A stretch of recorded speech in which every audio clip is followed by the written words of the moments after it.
Your existence is derived from how you choose to look at the world around you. Your outlook is either creating you or destroying you. And we have to be cognizant of the reasons, the explanations, the stories we tell ourselves. We have to be aware of how we rationalize everyday occurrences. We have to ask, am I seeking out solutions to the right problems? What's the root cause? What's the actual reason? And we all find ourselves in ruts from time to time, right? We all have low points. For me, when I'm struggling, it's usually creatively. Drawing a blank or writer's block or whatever the case is. And it's funny, my mind always goes right to the external excuses. Instinctually, I start to think, well, maybe I don't have the right technology, maybe I'm not in the right place, maybe the right circumstances aren't occurring. But when I force myself to step back, right, and dig deeper and really ask myself, what's the reason, which is sometimes an uncomfortable thing to ask,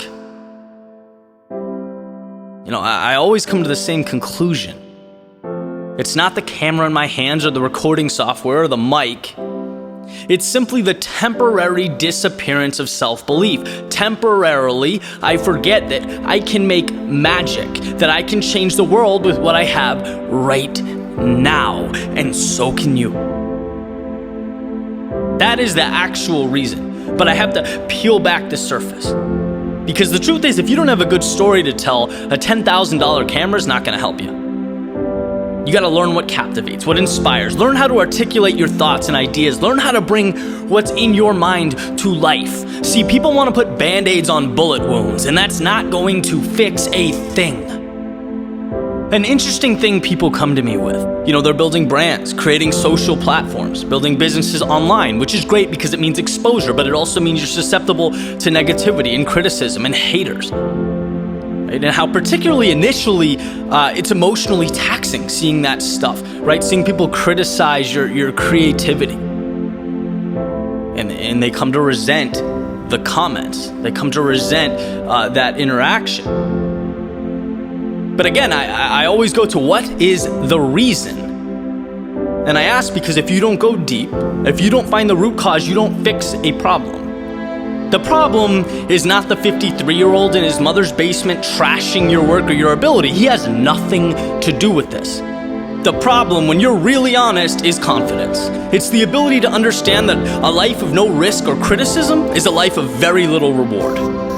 And with that realization, the solution changes.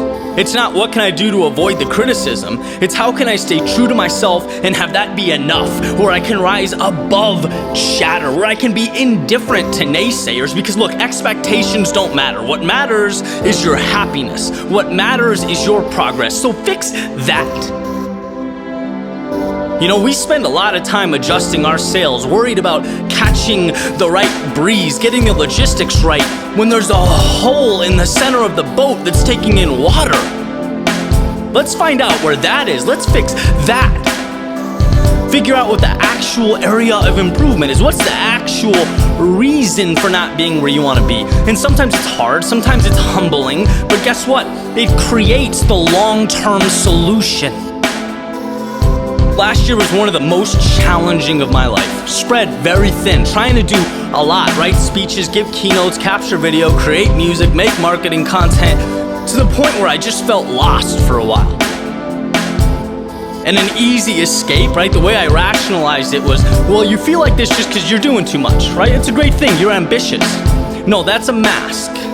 When I became vulnerable, when I asked myself the difficult question, when I humbled myself, dug deeper, realized that maybe you're not doing the right thing.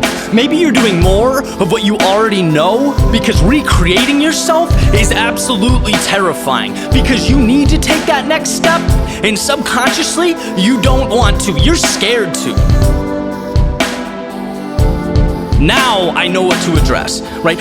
Reasons help shape answers.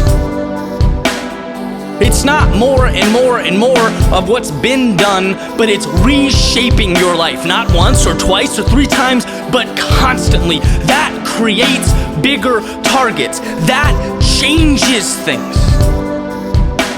Always dive deeper than the surface level. Because usually your problems are not the world around you. It's not what you don't have. It's not externalities holding you back. It's a refusal to look yourself in the mirror and ask difficult questions. You are not a victim. You are equipped with every single thing you need. You just need to zero in on your actual inhibitors and eliminate them one by one. I've always said success is 3 steps. It's recognizing there's better out there, recognizing you're worthy of pursuing it and taking the leap. So what's keeping you from leaping?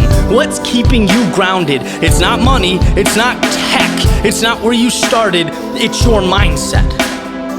So change how you see the world around you.